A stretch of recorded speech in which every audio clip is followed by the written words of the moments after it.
Cheers magnifique, merci les pas la nigra, chase de la folie. It is magnificent, but this is not war, this is madness. Pierre Boscot. By the end of 1915, there was stalemate on the Western Front, as Germany was on the defensive and France was on the attack, costing France dearly with over 1 million men either killed or wounded, missing or even captured. With the race to the sea basically finished, the trenches ran from the Swiss border to the Belgian coast. Erich von Falkenhayn, German General Chief of Staff, had to look for a way out of the deadlock on the Western Front. His plans was not to have a major breakthrough, but to have a battle of attrition, where the French would never surrender. A place where France would pour all her men, supplies and blood into, and with the French bled to death, he thought France would not have the will to fight, and with France not having the will to fight, France would be out of the war, and thus isolating Britain, so thus they would withdraw, and he had a place, and the place was Verdun. In 1915, Germany was basically on the defensive, except for a few skirmishes here and there. They tried to take the fort in 1915 actually, but the French held their ground, and after that Verdun basically became a rather quiet sector, and Joffre didn't take it as a threat to Verdun very seriously, and he took most of their weapons and men away to defend other areas, which would prove to be a very costly error in judgment, but it would have been a win-win for the Germans, because they wanted the total destruction of the French army as the prize. The army that was going to lead the assault was the German Fifth Army, and they were basically fighting around that salient at Verdun for basically the beginning of the war. The commander-in-chief was Kaiser Friedrich Wilhelm. He was also known as the Crown Prince, and the Crown Prince, Wilhelm reasoned that he could capture key areas around Verdun, but not the city itself, so to keep the strategists in Berlin happy, and to keep the men on the ground happy. The Crown Prince had made his preparations to strike on the east bank of Verdun and begin Operation Gericht. It was assigned on the 12th of February. Villages were cleared up to make room for his men. He brought up 6 days' worth of artillery, which amounted to more than 2.5 million shells. And he also had underground barracks to house at least 100 men, and it was built a kilometer away from the French lines at Verdun. Germany had gained a lot of ground in that area, so it gave them excellent railway and telecommunications networks. In early 1916, they had made makeshift railways, and it was built through the forest, so the Germans had the superior motor transportation and heavy artillery, and it also included big Berthas or railway mounted cannons. Both sides had used teleballoons as observation as early as the 18th century for tracking artillery and to spot enemy lines, but the Germans had this one advantage, which was having the first flying air corps in history, giving them basically air superiority. They were not used just for recon, but they were used to shooting out other French recon planes and other attack planes out of the sky. Most of the air principles and air logic and the first aces were born over Verdun, such as George Yarmany and Edward Volker, and most of his students from the flying circus.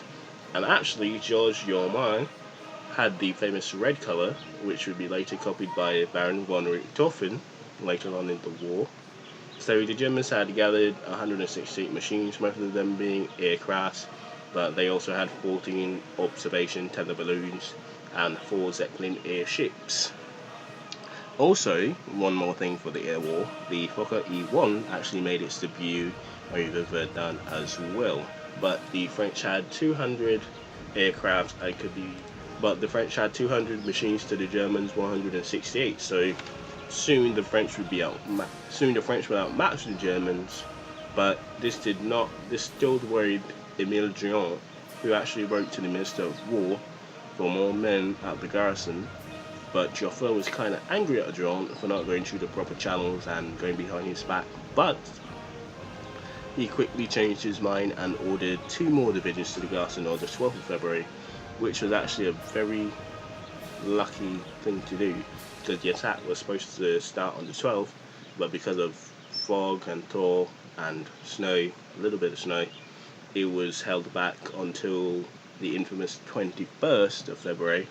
And as the 21st of February hit, shells rained down on Verdun for 9 hours.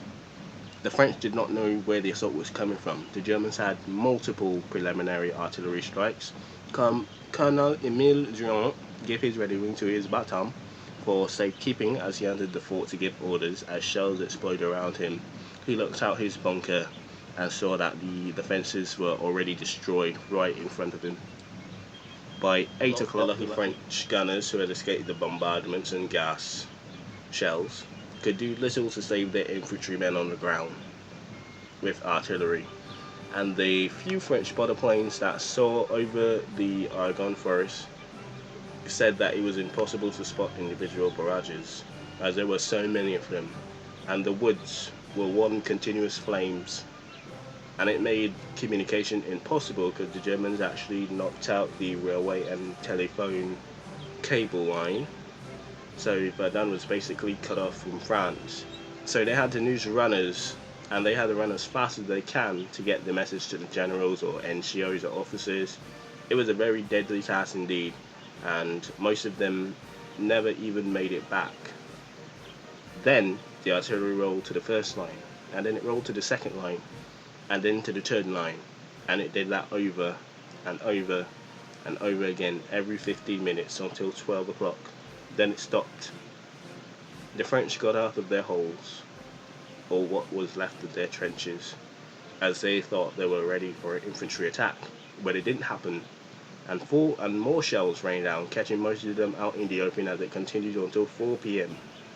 Then the infantry rushed in, 10 to 12 men in groups. They were also joined by pioneers, and the 1st Stormtrooper-S tactics were fallen near Verdun. They were also joined by combat engineers to take care of barbed wire and other obstacles for offences, of course.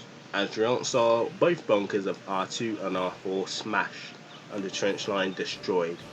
Out of 1,300 men, barely half remained, and despite of this, despite of the shelling, despite of the deadly new weapon, the flamethrower, they held the line, but barely.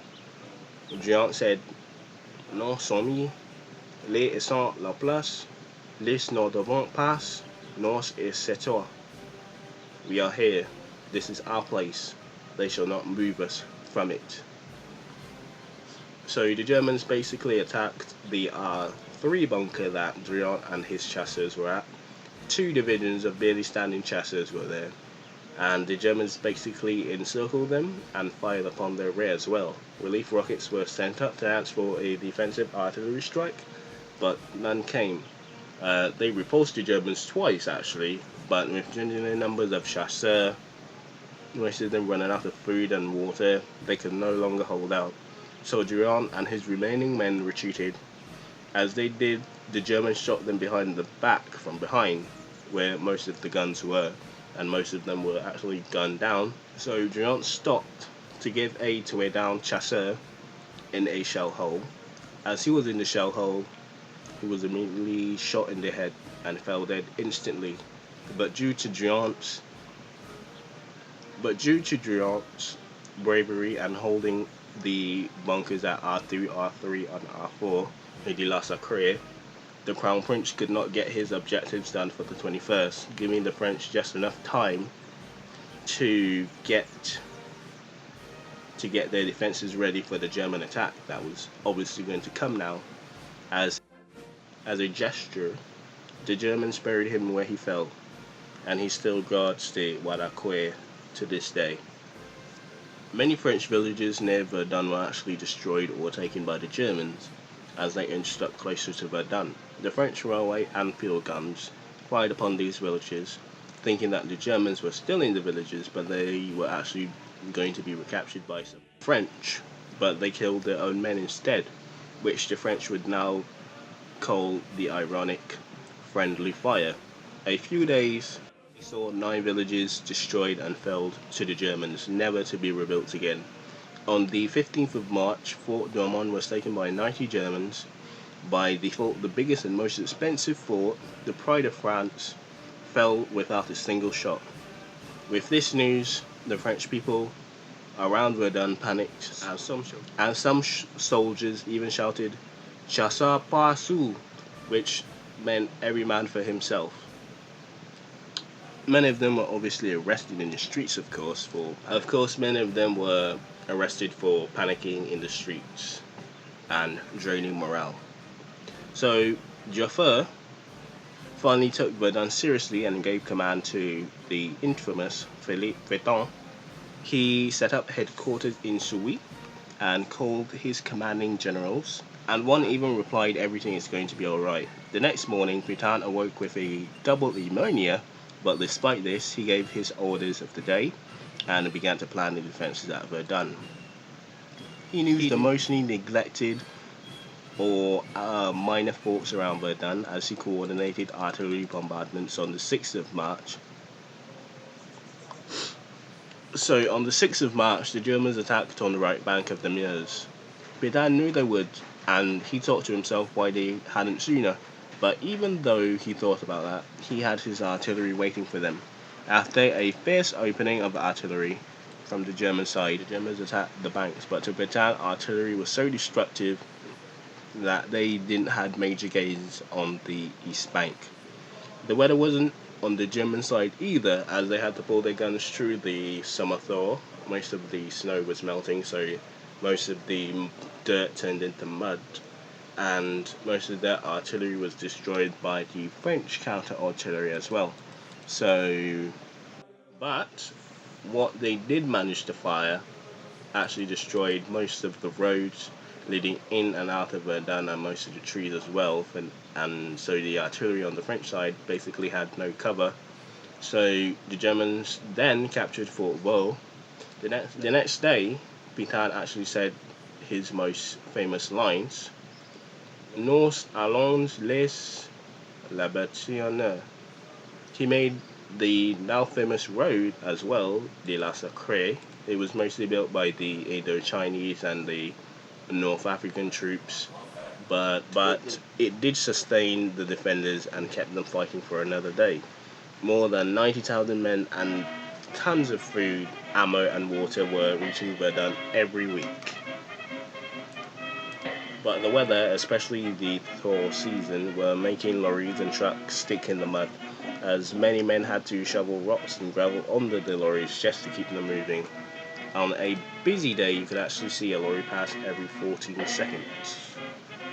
Although the Germans had bombers and kind of air superiority at this point, he did not want to bomb them, because if he did, it would cut off Verdun from the world again, and von Falkenhayn wanted to kill more and more Frenchmen to bleed France white. So he wanted the French to keep pouring in men, material, and all this into Verdun. But after many more months, the Germans were actually still inching closer, taking La Home and 3 or 4. But this was as far as the left bank as they got, so they switched back to the right bank, which mostly had the forts. The impatient Joffre gave command the Army Group Centre to Pétain and gave the task of recapturing Verdun to another infamous person, Robert Nivelle. Even more infamous was General Manjing, the butcher, the drinker of blood. He was actually kind of a soldier's general, just like Nivelle. He worked as the infantry, but like Nivelle, he always wanted to go on the attack, and as a result of this, troop casualties under his command were very high, to say the least. But Nivelle actually entrusted Manjing to recapture Fort Douaumont, but his security was lax and the German actually heard his plans. So on the 22nd of May, Manjing was watching on top of Fort Souris, and Manjing saw his troops were taking massive casualties and they ran out of ammo, so they were quick to surrender. So some actually did make it on the fort, and a brave few actually got in, but the attack was basically repulsed. Fort Vaux was next in the ring of forts, and the famous story and the defense of Fort Vaux was actually covered in an episode. I would link it up in the annotations, but quickly, General Renaud took command of the fort on the 30th of May, and basically repulsed the Germans for a week and a half, but due to lack of water, electricity and food, the French were forced to surrender that fall. But despite of the surrender, it was very admired by the Crown Prince Wilhelm. As a sign of surrender, especially in the old-time wars, they would actually have to give up their commanding sword. The sword was kind of a style, but you could kill with the sword.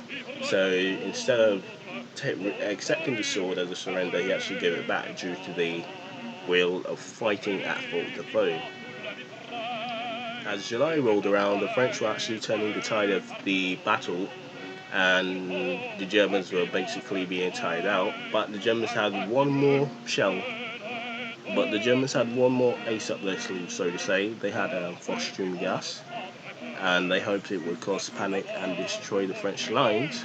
Stormtroopers were attacking mass formations as they stormed up, catching most of the hill. But the French held it, and the chasseurs actually held off enough time to be reinforced with more chasseurs that had grenades and bayonets. So the Germans were basically repulsed from the hill, and after that hill battle, the offensive basically stopped for the Germans. So now the French were on the offensive, which Manching and Robert Nivelle would love. So Manching used Robert Nivelle's creeping barrage tactic and knocked out most of the Germans from Fort Douaumont, and on the 24th of October they recaptured Fort Douaumont. It was a great victory to the France. The Crown Prince only had a few battalions left, but he had to keep the line with what he had because most of his artillery and the men were actually sent to deal with Picardy and in the far east, well, not the far east, but the east of Russia, in the Masurian Lakes, Galicia. The Crown Prince was in no shape to do an offensive, and in 1915 there was actually supposed to be an Anglo-French offensive at the Somme, but because of Verdun, it was mainly a British one, making it the most deadliest battle in British history. The Germans did inflict massive losses on the French. They had a few 100,000 losses as well. But despite this, the French did claim victory by recapturing Verdun and holding it. And despite the new weapons, despite the new tactics, despite the mass slaughter, the mill on the Meuse, it was just another day in the trenches. But la passion passe rang true, and they shall not pass, and they never did. Ooh, had to catch my breath there. That was a long one. That's a long haul. I did make a couple of mistakes, so it won't be 30 minutes long, I assure you that. But this was basically a magnum opus special where I do the most famous battles of, well, the country. Doesn't really matter the war, but the country. So the French had Verdun, and I will do it from both perspectives because, I mean, World War I is a black and white war. There's no heroes, there's no villains. Even World War II was kind of a black and white war, but that's basically the magnum opus project. I do the most famous battles from every side. So, example, Russia would be probably Masurian Lakes, or even Tannenberg. The Ottomans would be Sarikamish in the mountains with the Russians, or Gallipoli with the British and the Anzacs. So that's basically it. Just the most famous battles that everyone knows, even if they're not a World War I, World War II buff. They would know these battles, they would know what it is. So I hope you enjoyed. I'm going to edit now. So we're going to do like 2 more French videos this week, and that's basically the French. It was a good season. I give it a 7 out of 10. There's like 2 or 3 videos that I could re-edit, but that's basically it. The French got a 7 out of 10. Hopefully the Belgians could be a bit higher, 8 out of 10. But I did the best with what I got, so hopefully the Belgians are better. And we got the Russians coming in September. Tannenberg is looking to be very good, but I don't know when it's going to come out. Plus I don't really have the funds to buy it right away anyway, so hope it comes out when I get some money. But otherwise, hope you enjoyed, hope you liked it, hope you learned something, and that's pretty much it. Learn something, I guess. Oh, justice must be served as well. Just a quick add-on. I want to thank Dragon King for editing the Verdun side of Verdun. Um, Sorry he didn't edit the French one, but thanks Dragon for helping me edit the German side of Verdun. Really appreciate it, bro. Really appreciate it. Told you I would shout you out. If you ever make it past the 25 mark, I guess, yeah, I'll pretty much shout you out. Probably leave it in the comment, the description box, because I don't think you'll ever make it to the end of the video. Yeah, just an afterthought. Justice, yeah, had a servant man. He did help, so I respect that. Anyway, learn something, I guess, again, because this is going to be at the end of the video. So, learn something.